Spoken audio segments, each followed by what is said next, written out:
Welcome our beloved tatay. So ayun na nga, first day ng gawain ng Lord dito sa Dumaguete City with the man of God is ngayon January 8 and nakasabi na rin ako sa Bethel pala. Sa Bethel ni siya nga ko ang venue na mo.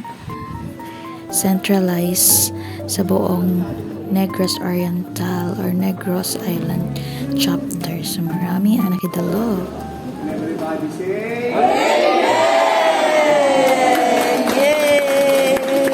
And aman welcome si tatay ana pag-abot niya sa Bethel guest house. So we're so much happy. And of course, excited.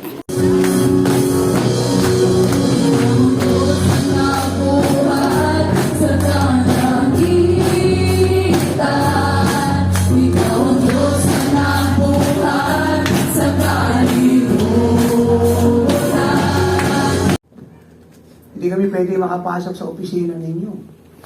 Not allowed kami.